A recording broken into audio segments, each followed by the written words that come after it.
হাসির রাজা, জ্ঞানের রাজা, রসিক রাজা।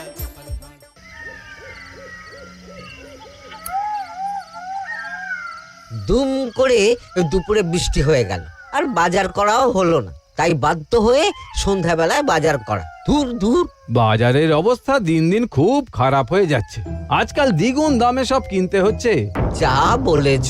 শুনছি মন্ত্রী মশাই নাকি ওই চাল ডাল আলু পেঁয়াজ এইসব আগে থেকেই গুদাম ঘরে জমিয়ে রেখেছে, যাতে পরে ওই চড়া দামে বাজারে বিক্রি করতে পারেন। আরে তার ফলেই তো বাজারের এই অবস্থা। সবাই সব জানে, কিন্তু ভয়ে কেউ কিচ্ছু বলে না। এভাবে চলতে থাকলে তো আমরা অনাহারে মরবো ভায়া। যা, কি হলো? আমাদের বাজারে থলে আরে চোর চোর চোর। চোর এমন চোখের নিমেষে আসে নাকি? এই নিশ্চয়ই ভূত। এই পালাও পালাও। আরে বাঁচাও বাঁচাও বাঁচাও, ভূত ভূত।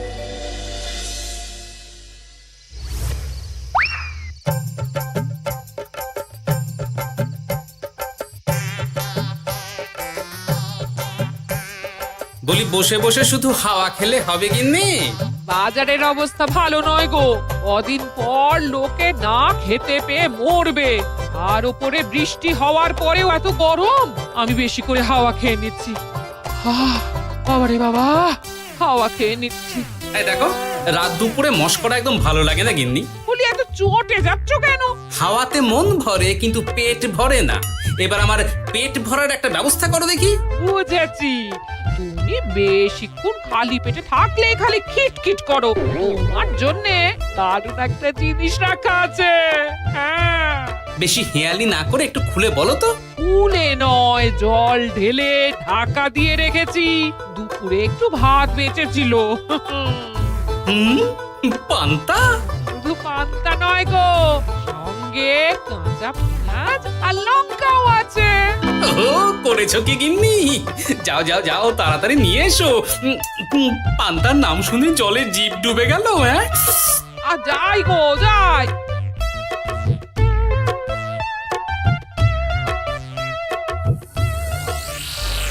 ও মা গো, পান্তা চুরি হয়ে গেছে গো। হ্যাঁ, পান্তা ভাত কি সোনা দানা যে চুরি হবে? কই দেখি তো।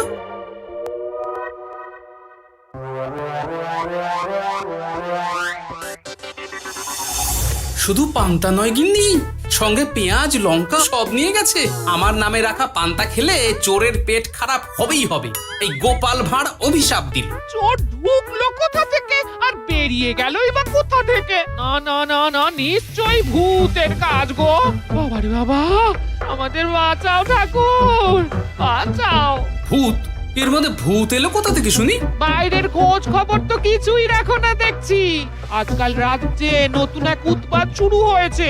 চোখের পলক ফেলতে না ফেলতে ভূত হাত থেকে বাজারের ব্যাগ ছিনিয়ে নিয়ে পালাচ্ছে গো। তাই বুঝি? দেখি তো, এটা ভূতের কাজ না মানুষের?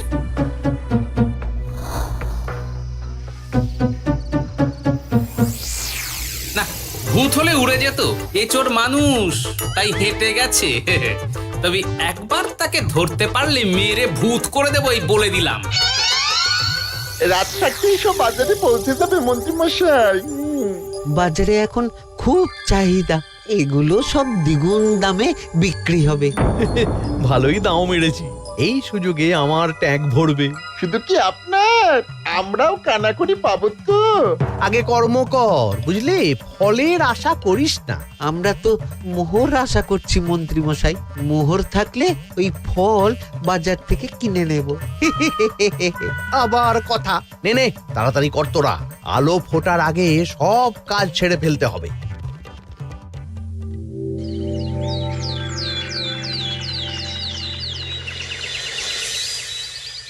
হ্যাঁ, বলো কি তোমরা? চোখের নিমেষে বাজারে থলে নিয়ে গেল? হ্যাঁ মহারাজ, গতকাল রাতে ছেলে বউ সবাই খালি পেটে ছিল। শুধু কি খিদে, রাতে ভয়ের চোটে দু চোখ এক করতে পারিনি আমরা। বেশ বেশ, তোমাদের আমি রাজবাড়ির ত্রাণ তহবিল থেকে কিছু শস্য দিচ্ছি। বাড়ি ফিরে পেট ভরে খাও। কিন্তু মহারাজ, ভূতের হাত থেকে কি কোনো নিস্তার নেই? জ্যোতিষী, আগে পঞ্জিকায় লেখা আছে এই সময় কৃষ্ণনগর রাজ্যের ওপর দিয়ে ঝড় ঝাপটা যাবে, কিন্তু সেটা যে ভূতের উপদ্রব সে ব্যাপারে কিছুই তো লেখা নেই। আমার সৈন্যদল মানুষের বিপক্ষে লড়তে পারে, কিন্তু ভূতের বিরুদ্ধে? হ্যাঁ, অমঙ্গল মহারাজ, ঘোর অমঙ্গল। রাজ্যবাসীকে বলে দিন সন্ধ্যের পর বাড়িতেই থাকতে, ভুলেও যেন বাইরে না বেরোয়। এতে সমস্যার সমাধান হবে? তা তো জানি না, তবে এতে করে গুদামঘর থেকে শস্য বার করে বাজারে পৌঁছে দিতে আমার সুবিধাই হবে। যতদিন না সমাধান খুঁজে পাচ্ছি ততদিন ঘরে থাকাই ভালো মহারাজ, না হলে ওই ভূতে ঘাড় মোটকে দেবে। ভূতকে বিজ্ঞানে ব্যাখ্যা করা কঠিন, আমার মনে হয়। চুপ করো তো বিজ্ঞানী, ভূত থাকবে কি করে? তাকে কি কেউ চোখে দেখেছে? কিন্তু সে আছে। ঠিক যেমন মন্ত্রী মশাইয়ের মধ্যে একটা চোর সত্তা আছে, ঠিক তেমন, তাই তো? গোপাল, এবার তুমি পায়ে পা দিয়ে। আমি নয়, পা দিয়েছে ভূত, থুড়ি চোর। এ চোর মানুষ চোর মহারাজ, আমার কাছে প্রমাণ আছে। হ্যাঁ, বলি কি গোপাল? কি প্রমাণ আছে তোমার কাছে? শুনি গোপাল। গতকাল রাতে আমার বাড়িতেও চুরি হয়েছে। চোর এসে পান্তার বাটি নিয়ে পালিয়েছে, সাথে লঙ্কা পেঁয়াজ। আমি নিজের চোখে দেখেছি চোরের পায়ের ছাপ। চোর খুব বোকা, যেন কচি খোকা। মহারাজ, আমার মনে হয় সর্ষের মধ্যেই ভূত আছে। মানে কি বলতে চাইছো তুমি মন্ত্রী? ভেবে দেখুন মহারাজ, গোপাল এমনিতেই পেটুক মানুষ, এদিকে বাজারে সব জিনিসের আগুন ছোঁয়া দাম। আমার মনে হয় এই চুরির পেছনে গোপাল আছে। বললেই হলো আমি আছি। কোনো প্রমাণ আছে আপনার কাছে? তোমার কাছে প্রমাণ আছে যে এই চুরির পেছনে তুমি নেই? কি হলো গোপাল, আছে নাকি প্রমাণ? এবার তাহলে মাথা আসবে, টানলে কান। ঠিক বলেছে সভাকবি, গোপালের কান টানলেই মাথা আসবে। গোপাল, মন্ত্রী যেটা বলছে সেটা কি ঠিক? আগে এই চুরির পিছনে আমি নেই মহারাজ, তবে কে আছে সেটা আমি আগামী 7 দিনের মধ্যেই জেনে ফেলব, আর তাকে আপনার সামনে হাজির করব, এই কথা দিলাম। বেশ, আমি তোমাকে 7 দিন সময় দিলাম, তারপর অবস্থা বুঝে ব্যবস্থা নেব।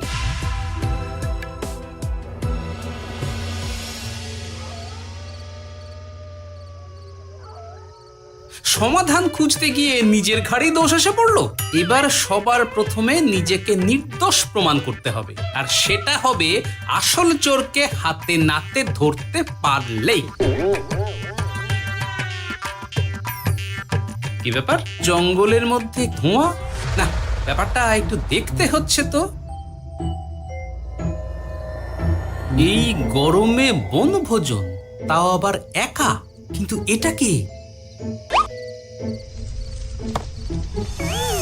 কেলে পচা, কিন্তু এসব কেলে পচার কাজ না।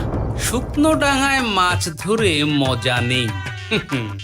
মাছ ধরবো জলে ছিপ ফেলে, তারপর টোপ গিললেই হ্যাচকা টান। আমার নামও গোপাল ভাঁড়।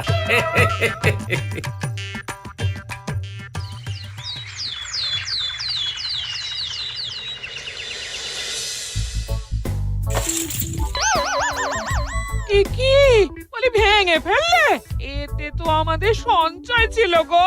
খারাপ সময় তো সঞ্চয় কাজে লাগে গিন্নি। খারাপ সময়? আজ আমার কচি পাঁঠার ঝোল আর গলদা চিংড়ির মালাইকারি খেতে বড় ইচ্ছে হয়েছে গিন্নি। কি লোকে চাল ডাল কিনতে হিমশিম খাচ্ছে, আর তুমি এসব খাবে? তাই তো সঞ্চয় ভেঙে বার করলাম গিন্নি। ভক্তি ভরে পুজো করলে সব বিপদ কেটে যাবে। কি পুজো করবো গো? পেট পুজো। মানুষটার কি মাথা খারাপ হলো?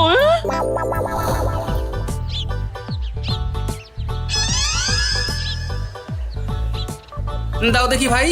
নিয়ে যাও গোপাল দাদা, নিয়ে যাও, বেশি করে নিয়ে যাও। আজকাল তো কেউ মাছ মাংস কিনছেই না। কিন্তু গোপাল কিনবে, মাছ মাংস সব কিনবে। আজ পেট ভরে পেট পুজো হবে। গলদা বাগদা যা আছে সব দিয়ে দাও দেখি। গোপাল দাদা মাছ মাংস কিনেছে, ইস কতদিন এসব খাইনি, কিন্তু আজ খাবো, পেট ভরিয়ে খাবো।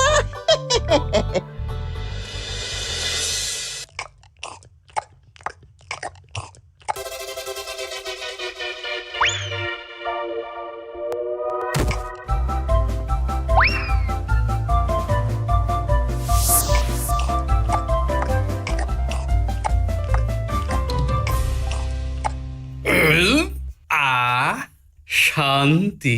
গিন্নি গো, এবার কি চাই? তোমার হাত হ্যাঁ? আমাকে টেনে তোলো। এত খেয়েছি যে উঠতে পারছি না গিন্নি। এই জন্যে বলি বুঝে খাও, বুঝে খাও। এত মাছ মাংস কি কেউ আনে গো?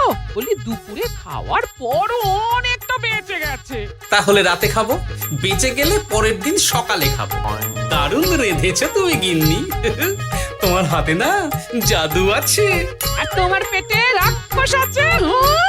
যা বলেছো, তবে গলা পর্যন্ত খাবার নিয়ে শোয়া যাবে না। একটু বাইরে থেকে হেঁটে আসি, বুঝলে? তুমিও চলো আমার সঙ্গে।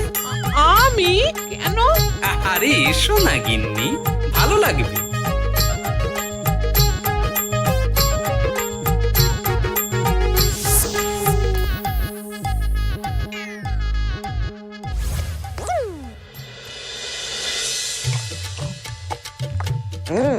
সত্যি গোপাল গিন্নি, তোমার হাতে সত্যি সত্যি জাদু আছে। এই তো টোপ দিয়ে চোর ধরেছি। সবটা খেয়ে নিস না কেলে পচা। আমি এক্ষুনি গিয়ে মহারাজকে ডেকে নিয়ে আসছি।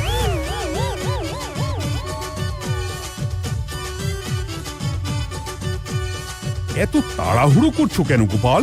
আগে চোরকে বাড়িতে আটকে রেখে এসেছে কিনা, বেশি দেরি করলে চোর আমার সব খাবার খেয়ে নেবে। চোর না ইঁদুর যে সব খেয়ে নেবে? ঠিক করে বলো তো গোপাল, কি হচ্ছে এসব? আপনি বড্ড মুখ চালান মন্ত্রী মশাই, তার চেয়ে বরং একটু তাড়াতাড়ি পা চালান।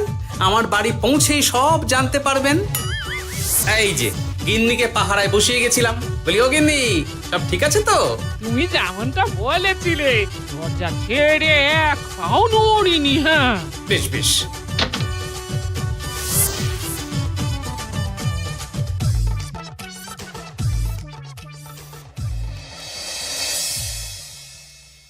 কোথায় কোথায় চোর? সত্যি তো, কোথায় গেল চোর? সেটা তো তুমি বলবে গোপাল। না মানে আই দিনে দুপুরে মশকরা হচ্ছে। মন্ত্রী মশাই ঠিকই বলেছিলেন মহারাজ, এসবের পেছনে গোপাল আছে। এসব চোখে ধুলো দেওয়ার চেষ্টা মহারাজ। ঠিক ঠিক, আমাদের লক্ষ্যচ্যুত করার চেষ্টা। গোপাল, অনেক হয়েছে। হয় তুমি আগামী 5 দিনের মধ্যে চোরকে প্রমাণ সমেত ধরবে, নয়তো রাজ্য ছেড়ে চলে যাবে। কিন্তু মহারাজ। থাক, আমি আর একটা কথাও শুনতে চাই না। চলো সবাই। বেশ হয়েছে।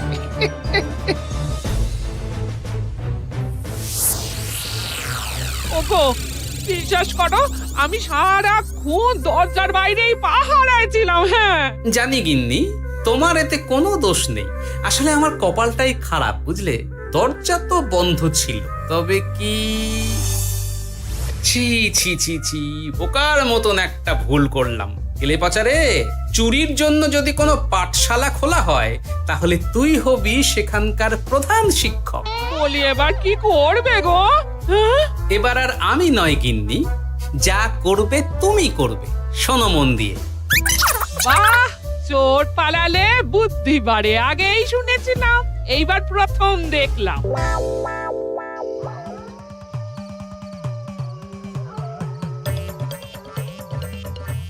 আর মানুষটার মাথায় যে কি চলছে বুঝি না বাপু। বলি, এক ঘরে এত খাবার থাকতে বলে কি না আবার বাজার করে নিয়ে এসো। হ্যাঁ? কাজ হয়ে গেছে, যাই খবরটা দিয়ে আসি। হ্যাঁ,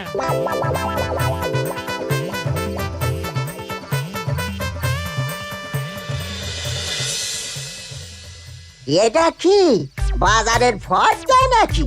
এ না তো, এখানে লেখা আছে গ্রামের সবার খাবার ব্যবস্থা করব। আসল চোরকে আমি ধরতে চাই, তাই যেমন যেমন বলছি তেমন তেমন করিস। না না, এভাবে চুপ করে বসে থাকলে কিভাবে হবে? রাজ্যে দিন দিন চুরি বাড়ছে। না, চুরি নয়, ভূতের উপদ্রব বলুন। হ্যাঁ মহারাজ, ভূতকে চোর বললে রেগে গিয়ে যদি ঘাড় মটকে দেয়। হয়ে যাক নতুন আয়োজন, একটা যজ্ঞ করা খুব প্রয়োজন। যোগ্য পরে হবে, আগে এই অযোগ্য ভাঁড়ের একটা অনুরোধ যদি একটু রাখেন মহারাজ। তুমি এবার কি চাই? আগে ভোজ খেতে চাই, তবে শুধু আমি নই, রাজ্য শুদ্ধ লোককে ভোজ খাওয়াতে হবে। আমার বাড়ির আবদার পেয়েছো নাকি? জানো না এখন বাজারের কি অবস্থা? রাজকোষে বেশি অর্থ নেই। কিন্তু ভোজ না খাওয়ালে যে চোর ধরা পড়বে না, আর চোর ধরা না পড়লে রাজ্যবাসীর অসুবিধে হবে, আর রাজ্যবাসীর অসুবিধে হলে হেয়ালি না করে একটু খুলে বলো তো গোপাল। আগে চোর খেতে না পেয়ে দিন দিন রোগা হচ্ছে, চেহারার অবনতি হচ্ছে মহারাজ, ফলে তাকে ধরা প্রায় অসম্ভব হয়ে যাচ্ছে। আজ আমার জানলার গড়াদের ফাঁক দিয়ে গলেছে, কাল যদি কারাগারের গড়াদের ফাঁক দিয়ে পালায়। এ চোর তো ভূতের চেয়েও ভয়ঙ্কর। তবে আর বলছি কি, তাই তো বলছি মহারাজ, আপনি আগামী 5 দিন রাজ্য শুদ্ধ সবাইকে 3 বেলা ভোজ খাওয়ান। আমি নিশ্চিত চোরও লোভে পড়ে ভোজ খেতে আসবে, আর পেট ভরে ভোজ খেলে সে একটু মোটা হবে, তার চেহারার উন্নতি হবে, তখন আমি খপ করে তাকে ধরে ফেলবো। বেশ, রাজবাড়ির ভাঁড়ার ঘরে যত শস্য আছে সব বার করো, রান্নার ঠাকুরকে ডাকো। কাল থেকে রাজবাড়িতে একসঙ্গে 10টা উনুন জ্বলবে। আমি রাজ্যবাসীকে 3 বেলা পেট ভরে খাওয়াবো। এই ফাঁকে কিছু রাজ ভাড়ার থেকে সোজা আমার গুদামে ঢুকিয়ে দেব, তারপর সময় বুঝে চড়া দামে বাজারে বিক্রি করব। কিন্তু চোর ধরতে না পারলে তোমার ঘাটে আর গর্দান থাকবে না গোপাল, এই আমি বলে দিলাম। হ্যাঁ, শোনো শোনো শোনো, আজ থেকে আগামী 5 দিন রাজবাড়িতে 3 বেলা ভোজ খাওয়ানো হবে, সবার নিমন্ত্রণ রইল। শোনো শোনো শোনো।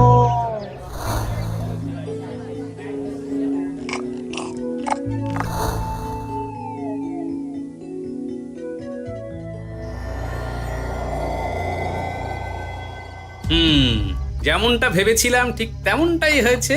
এবার আমাকে শুধু জানতে হবে মন্ত্রীমশাইয়ের গোপন ডেরাটা কোথায়।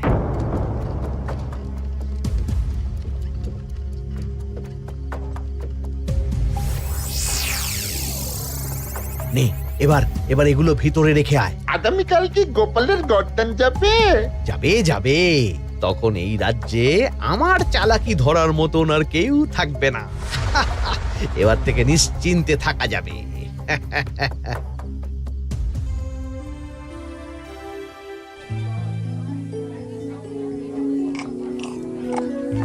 এই যে গোপাল, আজ কিন্তু পঞ্চম তথা শেষ দিন, মাথায় আছে তো? আছে আছে, তাই তো খালি পেটে এসেছি মহারাজ, পেট ভরে ভোজ খাবো বলে। মহারাজ চোর ধরার কথা বলেছেন গোপাল, চোরকে ধরতে পারলে তুমি? চোর সে তো এখানেই আছে। তাই নাকি? সে কে? এই সেই চোর মহারাজ। কিলি পচা, এটা কিন্তু ঠিক হলো না গোপাল দাদা। তুমি বলেছিলে ভোজ খেতে আসতে, আর বলেছিলে আসল চোরকে ধরবে। কি করব বলো কেলে পচা, কাতলা ধরতে গিয়ে ছিপে আগে চুনো পুটে উঠেছে। এসব কি হচ্ছে গোপাল? আমি নয়, কেলে পচা বলবে। বল কেলে পচা, তুই চুরি করছিলি কেন? খাবো বলে। বাজারে জিনিসের যে খুব দাম মহারাজ, এত পয়সা কোথায় যে কিনে খাবো, তাই তো পেট ভরানোর জন্য লোকের বাজারে থলি চুরি করেছিলাম। শুধু কেলে পচা নয় মহারাজ, আমার মতো সকল মধ্যবিত্ত মানুষের একই সমস্যা। বাজারে জিনিসের আগুন ছোঁয়া দাম, কিন্তু কেন এই দাম বাড়লো মহারাজ? কারণ এই বছর পর্যাপ্ত পরিমাণ ফসল হয়নি। এটা আপনাকে কে বলেছে মহারাজ? কেন, এসব হিসেব যে রাখে মন্ত্রী। ইয়ে মানে ঠিকই তো বলেছি। তাই নাকি? নিয়ে এসো তো। আমাদের ক্ষমা করে দিন মহারাজ, মন্ত্রীমশাইয়ের বুদ্ধিতে আমরা খাজনার নাম করে চাষিদের থেকে সকল ফসল নিয়ে গুদামে রেখেছিলাম। যাতে বাজারে আগুন ছোঁয়া দাম হলে আমরাও বেশি দামে বাজারে বিক্রি করতে পারি। গেলাম। একজন চুরি করেছে লোভে, অন্যজন করেছে বাঁচার তাগিদে। এবার বলুন কে অপরাধী? মন্ত্রী, তোমার এত লোভ? মন্ত্রীকে ধরে ওই গুদাম ঘরে আটকে রাখো, যখন বাজারে মন্ত্রীর চাহিদা তৈরি হবে তখন বার করব ওকে। আমাকে ক্ষমা করে দিন মহারাজ, ভুল হয়ে গেছে। গোপাল, তুমি আমার চোখ খুলে দিয়েছো। তোমার মতন একজন সভাসদ পেয়ে আমি সত্যিই ধন্য। আমারে শাস্তি দেবেন মহারাজ? যে রাজার রাজত্বে রাজ্যবাসী পেট চালাতে চুরি ডাকাতি করে সেই রাজার শাস্তি পাওয়া উচিত। তোমরাই বলো আমাকে তোমরা কি শাস্তি দেবে? সবার হয়ে আমি বলি মহারাজ, এদের আর কদিন পেট ভরে ভোজ খাওয়ার ব্যবস্থা করে দিন। কিন্তু আমার রাজকোষ যে। চিন্তা করবেন না মহারাজ, আমি মন্ত্রীমশাইয়ের গোপন ডেরার সন্ধান জেনে ফেলেছি। ওখানে অনেক অনেক শস্য আছে। সত্যি কপাল করে একটা গোপাল পেয়েছি বটে।